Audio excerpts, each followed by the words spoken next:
अस्सलाम वालेकुम, आप देख रहे हैं DTV NN और स्पोर्ट्स राउंड अप के साथ मैं हूं आपकी मेजबान रानी अंदली और मैं हूं आपका साथ देने के लिए रुमैसा कुरैशी। नाज़रीन, हमेशा की तरह हम आज भी आपके लिए स्पोर्ट्स राउंड अप का प्रोग्राम लेकर आए हैं और इसमें हम बहुत ही दिलचस्प और मज़ेदार स्टोरीज आज भी लेकर आए हैं। तो बगैर वक्त ज़ाया किए आज की टॉप स्टोरीज आपके साथ शेयर करते हैं। तो नाज़रीन, जो पहली टॉप स्टोरी है हमारे पास वो है कि पाकिस्तान क्रिकेट में ज़बरदस्त हलचल मची हुई है। गैरी क्रिस्टन का इस्तीफ़ा और मोहम्मद रिजवान को क़यादत सौंपी जा रही है और क्या मोहम्मद रिजवान की जो क़यादत है वो हमारे मुस्तक़बिल के लिए बेहतर साबित होगी या नहीं। और हांगकांग सिक्सेस टूर्नामेंट में पाकिस्तान की टीम का जोश, क्या इंडिया के खिलाफ फतह हासिल होगी या नहीं, हम इस पर भी बात करेंगे। नाज़रीन, ये थी हमारी टॉप स्टोरीज। तो बढ़ते हैं इनकी डिस्कशन की तरफ। तो आज हम पाकिस्तान क्रिकेट के मैदान में होने वाली बड़ी तब्दीलियों पर बात करेंगे, ख़ास तौर पर रुमैसा गैरी क्रिस्टन के अचानक इस्तीफे और मोहम्मद रिजवान की क़यादत पर जो फैसला किया है कि क्या ये पाकिस्तान क्रिकेट के लिए एक बड़ा दचका साबित होगा या पाकिस्तान क्रिकेट के अंदर कोई नई तब्दीली भी लेकर आएगा। बिल्कुल नाज़रीन, और आपको याद है कि गैरी क्रिस्टन जो हमारे हेड कोच रहे हैं उन्होंने हाल ही में अपने ओहदे से इस्तीफा दे दिया और ये ऐसा लगा जैसे चाय के बगैर समोसे। अच्छा, और उनकी ज़िंदगी और क्रिकेट कैरियर पर भी हम एक नज़र डालते हैं तो क्रिस्टन का सफ़र वाकई शानदार है।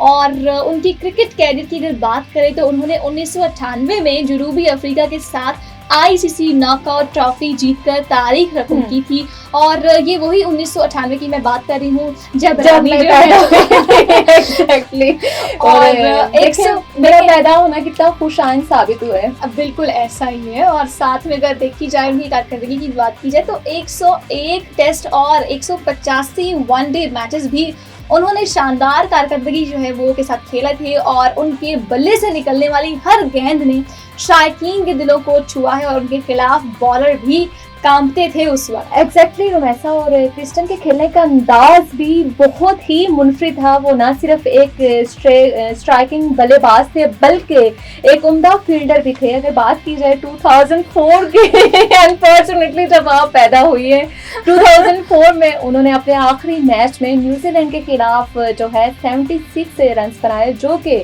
उनकी शानदार क्रिकेट कैरियर का बेहतरीन इख्तिताम था। और फिर अगर साथ ही बात की जाए 2008 से 2011 तक भारतीय टीम की कोचिंग की। इस दौर में भारत ने 2011 में वर्ल्ड कप भी रुमैसा जीता, जो कि हर क्रिकेट के खिलाड़ी का मेरे ख्याल से ख्वाब होता है और हर क्रिकेट का खिलाड़ी ये चाहता है कि उसके दौर में वर्ल्ड कप जीता जाए। और भारत ने एक शानदार फतह हासिल की और ऑस्ट्रेलिया के खिलाफ भी मेरे ख्याल से वो सीरीज जीता था गैरी क्रिस्टन के अंडर ही रह के। और ये बहुत बड़ी अचीवमेंट्स है मेरे ख्याल से। बिल्कुल ऐसा ही है, लेकिन हालिया दिनों में उन्होंने पाकिस्तान के साथ भी काम शुरू किया, लेकिन इख्तलाफात की वजह से उन्हें ओहदा छोड़ना पड़ा और ये वाकई एक हैरत अंगेज खबर है। और रानी रमीज राजा साबिक चेयरमैन PCB ने भी इस पर तशवीश का इजहार किया है। और अगर आपको बताएं कि क्रिस्टन का इस्तीफा मरकजी मुआहदों और वाइट बॉल स्कॉट्स पर इख्तलाफात की वजह से हुआ, तो ये भी आप सब जानकर हैरान हो जाएंगे। और ये सवाल उठता है, और क्या हमारी टीम की तश्कील में मजीद बेहतरी की ज़रूरत है या नहीं, इस पर हम आपका इंतज़ार करेंगे क्योंकि आप हमें कमेंट सेक्शन में कमेंट करके बताएं और हम आपका जवाब जो है वो अपने नेक्स्ट प्रोग्राम में ज़रूर शामिल करेंगे। साथ ही साथ रोमैसा, हमारे नाज़रीन के लिए अच्छी खबर ये भी है, नो डाउट गैरी क्रिस्टन की जगह तो कोई नहीं ले सकता, लेकिन जो PCB ने जैसन गिलिस्पी को बुरी हेड कोच के तौर पर मुकर्रर किया है। जैसन गिलिस्पी तो पहले कौमी टीम रेड बॉल के जो साथ हैं और उन्होंने अपने तजर्बे के साथ टीम को नई जिंदगी देने की भी उम्मीद जगाई है। और ये भी वाज़ेह है कि PCB नए हेड कोच का इंतखाब ऑस्ट्रेलिया और जिम्बाब्वे की जो सीरीज़ होगी उसके बाद करेगा।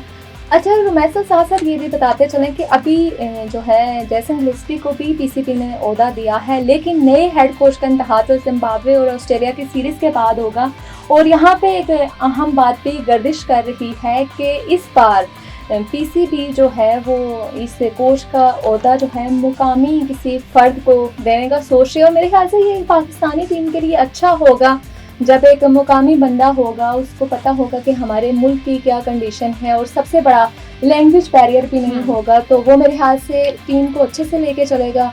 اور اچھی چینجنگ آئیں گی ٹیم کے اندر, کیونکہ وہ میرے خیال سے اپنے بندے کو یا اپنا علاقائی بندہ جو بھی ہو, مقامی بندہ, اس سے بات چیت بھی کی جا سکتی ہے اور ان کو زیادہ پریفر بھی کرنا چاہیے. اور یہ ایک شاندار موقع ہے کہ ہم اپنے کھلاڑیوں کو ترقی کا جو ہے وہ موقع دیں اور دیکھیں کہ نئے کوچ کے ساتھ ہمارے کھلاڑی کیسے میدان میں اترتے ہیں. یقیناً اب بات کرتے ہیں محمد رضوان کی, جنہیں بالآخر پی سی بی نے جو ہے وہ قیادت سونپ دی ہے اور برس ہا برس بڑے ناموں کی بے انتہا اناؤں کے گرد چکر کاٹنے کے بعد یہ فیصلہ واقعی خوشگوار جو ہے وہ ایک حیرت کا باعث ہے. اور کافی سارے جو ہے وہ شائقین کرکٹ بھی اس بات سے بہت خوش بھی ہیں.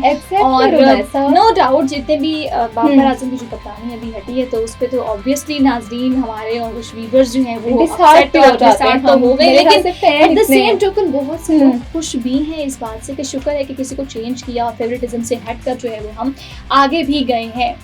اور رومیسا سب سے بڑی حیرانگی کی بات ہے کہ رضوان کو اگر میں دیکھوں کہ اپنی جگہ بنانے کے لیے بہت انتظار کرنا پڑا, حالانکہ وہ ہمیشہ سے ایک بہترین وکٹ کیپر رہے ہیں اور ان کی صلاحیتوں پر بھی کسی قسم کا کوئی شک بھی نہیں کیا جا سکتا. اور اب ماشاءاللہ سے دیکھیں گے کہ ہماری ٹیم جو ہے رضوان کی قیادت میں آگے بڑھے گی اور آگے اچھا پرفارم کرے گی. بالکل, ان کے سامنے پہلا بڑا چیلنج آسٹریلیا کے خلاف ہوگا. یہ واقعی ایک مشکل امتحان ہے, لیکن ان کے پاس ایک باصلاحیت اسکواڈ بھی موجود ہے.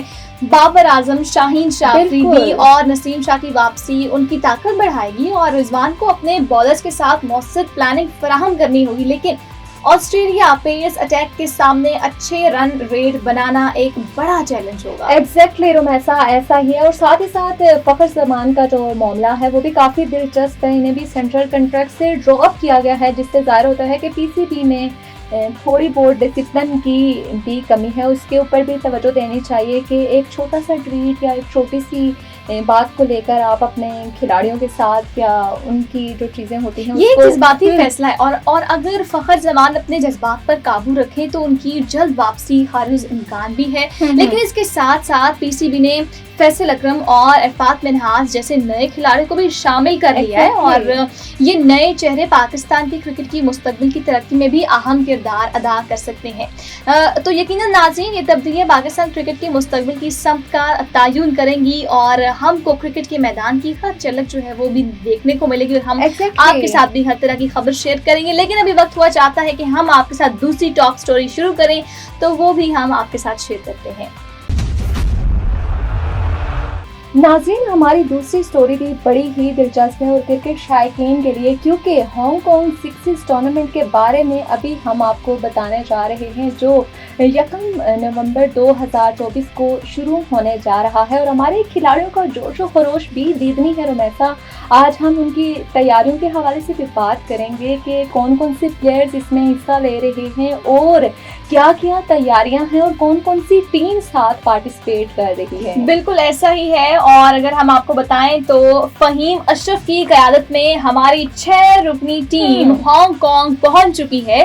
ویسے مجھے بڑا دل کرتا ہے ہانگ کانگ جانے کا, اگر میرے پاس میرا بھی دل کرتا ہے تھوڑا سا شاپنگ میرا کرنے کا, کہ وہاں کی شاپنگ بڑی اچھی ہوتی ہے. بالکل ایسا ہی ہے. اور اگر ہم آپ کو بتائیں کہ اس ٹیم میں کون کون شامل ہیں تو ہمارے ساتھ تو موجود نہیں ہوں گے خیر, لیکن جو وہاں پر ٹیم میں جو موجود ہیں وہ ہیں آصف علی, عامر یامین, دانش عزیز اور حسین طلعت, شہاب خان اور محمد اخلاق. یہ سب کھلاڑی زبردست فارم میں ہیں اور یہ بات بھی قابل ذکر ہے کہ ہمارا پول سی انڈیا اور یو اے ای کے ساتھ ہے اور یہ تو بڑا ہمارے لیے دلچسپ چیلنج ہونے والا ہے اور مشکل بھی ہوگا.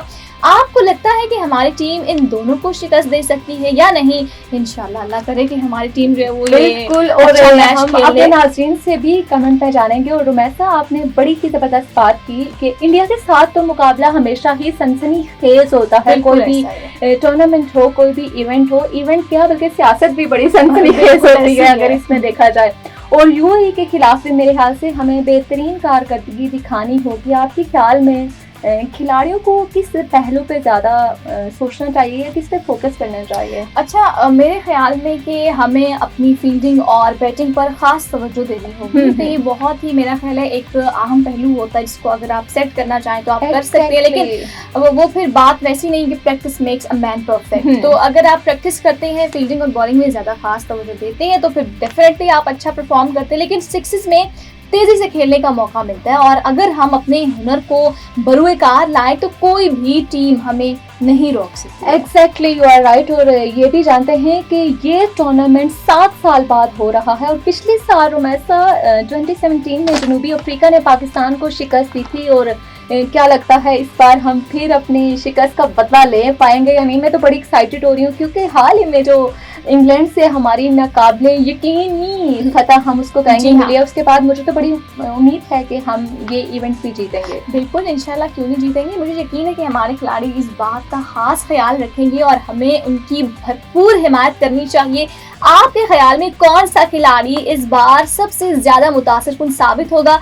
कमेंट सेक्शन में जरूर बताइए। अच्छा, मुझसे अगर पूछती हैं रुमैसा तो मैं भी जरा अपने ख्याल का इजहार कर दूं अगर आपकी इजाजत हो। मैंने आपसे पूछा नहीं नहीं, आपको मैं फिर अगर आप नाज़रीन को बताना चाहती तो यस बताएं। बिल्कुल। और अगर मुझसे पूछे तो मेरे ख्याल में हुसैन तलत के पास मौका है कि वो अपनी फील्डिंग और बैटिंग के जरिए सबकी तवज्जो हासिल करें, क्योंकि इनकी हालिया फॉर्म की अगर हम देखें तो वो भी बड़ी शानदार उन्होंने परफॉर्मेंस पेश की है। अच्छा, मैं आपकी बात से एग्री करती हूँ, लेकिन इसके साथ ही आसिफ अली भी किसी भी मैच का जो है वो पासा पलट सकते हैं और उनकी पावर जो है वो पावर हंटिंग ने हमेशा शायकीन को खुश किया है।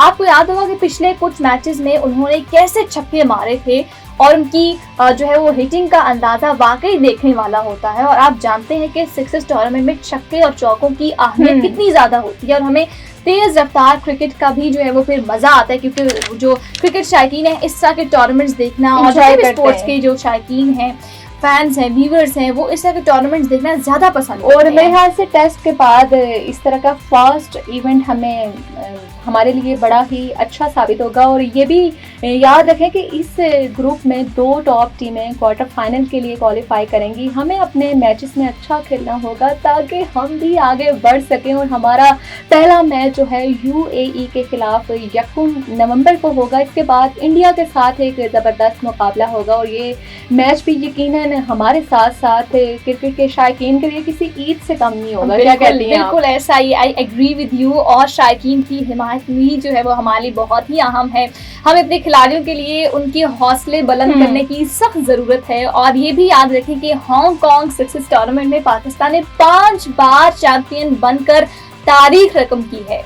बिल्कुल, और ये बहुत बड़ी बात है और ये टूर्नामेंट हमें एक और मौका फराहम करता है कि हम अपनी सलाहियतों का मुजाहरा करें। हमें उम्मीद है कि हमारी टीम इस बार एक शानदार कारकर्दगी दिखाएगी और हमें एक बार फिर कामयाबी से हम किनार होंगे हम। बिल्कुल, हमारे लिए बड़ा ही अच्छा मोमेंट होगा। इंशाल्लाह जरूर होगा। और नाज़रीन, आपकी क्या राय है? क्या आप हमारी टीम की जीत की उम्मीद रखते हैं? और हम आपके ख्यालात का इंतजार करेंगे कमेंट सेक्शन में। हमें यकीन है कि हमारी टीम जबरदस्त कारकर्दगी के साथ वापस आएगी। तो अपने टीवी के सामने बैठें और इस शानदार इवेंट की हर लम्हे की जो है वो खबर रखें, क्योंकि हम आपके लिए इसी तरह के और मज़ेदार से प्रोग्राम्स लेकर आएंगे। और अगले प्रोग्राम में जो है वो फिर मिलते हैं नई टॉप स्टोरीज के साथ, नई चीज़ें डिस्कस करेंगे। तो हमें दीजिएगा इजाज़त, अपना ढेर सारा ख्याल रखिएगा और देखते रहिएगा स्पोर्ट्स राउंड अप।